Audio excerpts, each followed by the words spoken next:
asking good questions is one of the most important skills in sales and therefore negotiation, persuasion. You can really uncover the true needs and pain points of a customer. People who ask questions are usually the ones who control the conversation. When it's a rejection, it's really about understanding why they said no. Rejection isn't personal. It's circumstances sometimes outside of your control. So focusing on the process, not the outcome.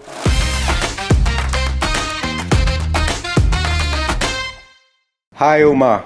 Welcome to the Persuader Podcast. Hi, Manish. Thank you for having me. Since the title of our podcast is the Persuader Podcast, what are some of your top 2 or 3 strategies in relation to persuading others to your point of view? So the first that I think about is asking good questions. The most important skills in sales and therefore negotiation, persuasion, etc. You can really uncover the true needs and pain points of a customer or anyone that you are talking to, and what a customer values, and craft a solution that resonates with them. Also, people who ask questions are usually the ones who control the conversation. The other is the ability to read data and turn it into insights. Data plays a huge role, and insights really mean like what happened, why did it happen, so what, now what? So the ability to tell that story. Which comes to my third point, storytelling. And I think people connect with stories more than raw facts or stats. So if you can combine data with storytelling, I think that's a great superpower to have. Great. That's very powerful insight. So can you share a moment where you converted a very strong no to a happy yes? Okay, I'm going to turn the tables here and talk about me as a customer. And this happened last year, and I was working on a contract with a provider, and they typically require full payment upfront. And because of a previous experience, I wasn't willing to do that. So instead of just accepting their terms, I was completely open and honest with them, and I asked for staggered payments. And this is something they'd never done before for any customer. But I was clear that this wasn't just about the money. I wanted them to have skin in the game too. So it was my responsibility as a customer to communicate that. And I wanted them to be just as invested as I was, rather than simply resting on the fact that they already collected the full payment, which has been my experience before. And you know what? They agreed. So transparency and vulnerability in negotiations can change everything. And it's not really about manipulating the situation. It's not that at all. It's about having an honest conversation that can lead to a partnership that you build on trust and mutual investment. So when I think about converting a strong no to a happy yes, it's not enough to just ask for what you want. You have to bring them into your world. And so when you can make them a part of your vision, then it's not just about asking a favor, you're creating a connection. And I think that's when the no turns into a yes. And if they're not willing to see your world, then maybe they're not the right partner for the journey. Thanks for that great example.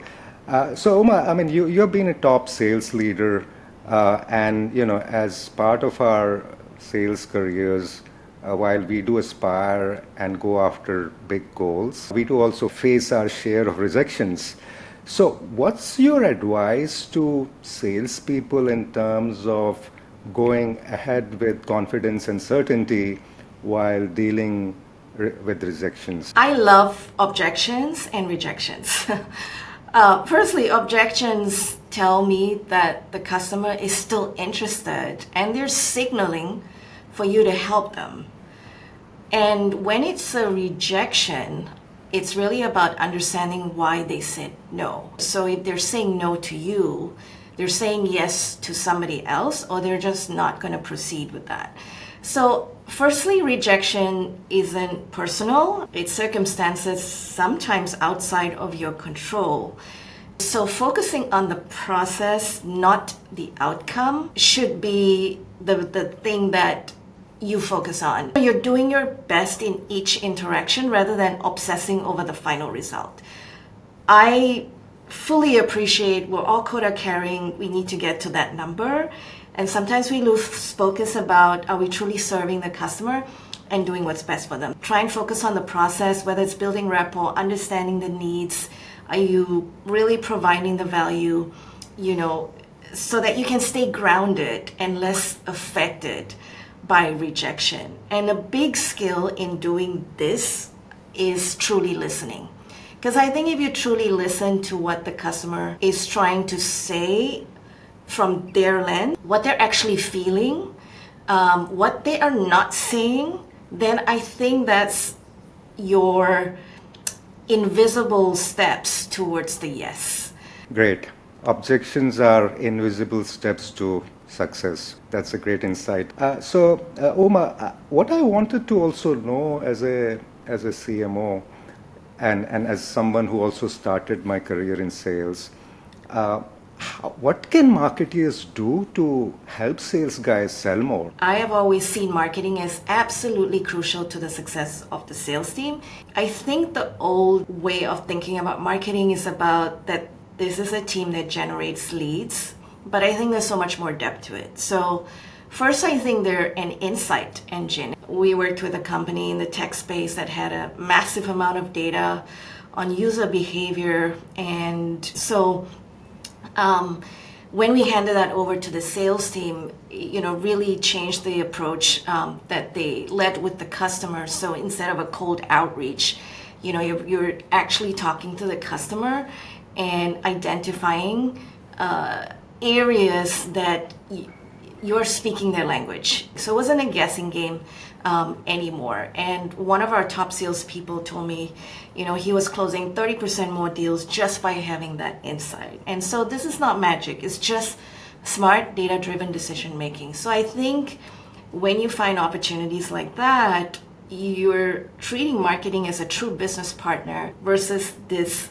functional organization that is supposed to generate leads. The second way that I've seen marketing help is creating that emotional connection, right? We had a consumer goods company, and the marketing team created a campaign around lifestyle and values that the product stood for. So instead of talking about the quality of the features, etc., it's really about how to make a customer feel. And I think marketing is a great business partner to do that. And then lastly, I think marketing is such a great engine for feedback. And this is where I think marketing really shines in an ongoing way. I think marketing, when done right, is actively listening to customer reactions, and then they're adjusting those messaging, and then they're feeding back that information into sales real time. I think the biggest mistake sales do is that we don't listen to marketing enough. And I think what sales can do is just spend a little bit more time sitting down with marketing and really tailoring what is it that you need for your customers and getting their help. So to sum it up, marketing's role isn't just to hand over a list of names. It's about offering sales teams insights that make each conversation more targeted, how you create that emotional connection that drives trust, and then that continuous feedback that will refine your strategy in real time, because change is only a constant. Great. No, thanks for sharing that. I'm sure both marketers as well as sales leaders like yourself will find this advice very, very useful in terms of how they can really work as true business partners. So you've had a great career, and I'm sure you've received support and advice from leaders as you grew. What's one piece of advice you thought was very, very useful to you as you were progressing in your career? Best career advice I ever received is there is no such thing as ready. That now is as good as a time as any. And what I've learned from that is that I'm never going to feel fully prepared. And in that moment of uncertainty, like should I not, is what drives real growth. It's where real growth happens. And I have always grown up with huge perfectionist tendencies. So I typically would wait for perfection to happen. And this advice is really don't wait for perfection. Just trust that you can handle the mess along the way. And the best opportunities are the ones that you create by jumping in head first. So there is no such thing as ready. Now is as good as a time as any. So Uma, what would be, just on that note, what would be your advice to people who are just starting their careers, right, in a corporate life? One piece of advice which you would have probably liked to have yourself when you were just starting? Yeah, I would have loved to tell my younger self this one piece of advice, and that's to trust myself more, especially when it comes to my instincts about people and opportunities. I waited a lot for external validation or permission to pursue my dreams and desires, anything that I just wanted to do. I was always waiting for that external validation or permission. What I would tell my younger self is that, look, you're already capable. You're going to figure this out as you go. And you deserve this life that you're envisioning. And sometimes the only thing standing in your way is your own belief in it. So trust yourself more. Trust yourself more. Great. What would be your advice to professionals in the corporate world in terms of how should they go about looking for helpful sponsors? Yes. The best way that I describe mentors and sponsors is that mentors advise and sponsors act. And what sponsors do is that they are using their reputation, their clout, they're putting it on the line to advocate for you. When you're not in the room, they're advocating and saying your name. And they're telling somebody else to give you their time. That comes at a cost. So my advice and how I've looked at sponsors in my own career and even now is to start with senior leaders with whom you've had a positive work experience with. The second would be existing mentors who have provided guidance and support. So they're already advising you, they're invested in you, and ideally they could be a sponsor as well. And the third bucket is individuals who have advocated for you in the past. So there are all these people that we never take note of, and they could be your sponsors as well. Now, before you get sponsors, there's a few things for you to remember. You got to make your ask concise and clear. You got to be trusted. Credibility matters a lot. These are the game changers when it comes to progressing in your career. No, thanks for sharing those insights. So just a clarifying question, Uma, and this could sometimes be sensitive. So while they're happy to say good things to you and help you, face to face when you are meeting with them or interacting with them. But how do you find out whether they're happy to advocate for you behind closed doors in front of others? Well, sometimes they do it without you knowing, and then you might find out later. And if that is the scenario, you definitely want to go up to this person and acknowledge that, so that you can then form an active relationship with that person. Now, assuming that is not the case, I would encourage you to ask a question to this person to say like, hey, thank you, that was really helpful for me because XYZ. I'm about to put my hand up to my manager about this promotion. I'm wondering if you had any insights to share about that. And then if this person says, oh, I think you should totally go for that promotion. What can I do to help you? Then you know you've got an advocate. However, if this person pauses and go, okay, do you think you have everything you need? in order to get that next promotion, what conversations have you had? They're going into a mentoring advice kind of conversation. You want to follow up with that. So you want to listen for keywords that go like, yes, absolutely, you should do that. What can I do to help you? That's a sign that they want to advocate for you willingly.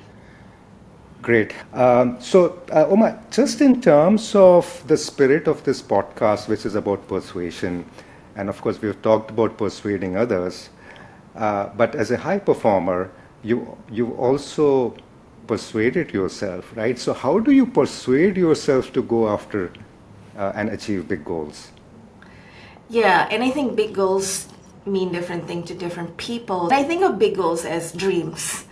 Dreams are fun. There's so many possibilities when you're dreaming, and there's like zero risk of failure when you're dreaming. So it's really nice to dream. But when I find myself on the verge of action to take the steps towards that dream, there's this period of pause and uncertainty, right? There's thoughts that swirl in my head that, a whole bunch of questions like, is this the right time? Why am I the person to do this? So in that moment, what I have learned that there's this short pause that comes, and that for me is everything, that short pause in what I do. And it's that dividing line on, do I want to be the type of person who is going to just dream about this? Or am I going to be the type of person who's going to put action and go for it anyway? And so when I think about how I persuade myself, I really want those to be my defining moments in life, that regardless of the dream or how ridiculous it might sound, it's not about winning or losing, or whether I looked good or looked silly, or that when I really had something I wanted to do, that I went for it. And so that is the reminder I give myself when I'm trying to persuade myself. Great. So in the spirit of pursuing your dreams, what's your advice to people who are going through a transition? Yeah, and I think transition is a big word right now. There's life transitions, there's career transitions. I think the biggest thing in there is what I talk about in raw leadership. So, reinventing yourself is a big one. I think constantly taking the opportunities of transitions to really think about how you are reinventing yourself. For everyone, this looks different. I never thought I would leave the corporate world and do what I'm doing now, and then trying so many other things. The second thing is the A in raw is to amplify. And what I have learned is that I've had to honor and embrace the multidimensional parts of me.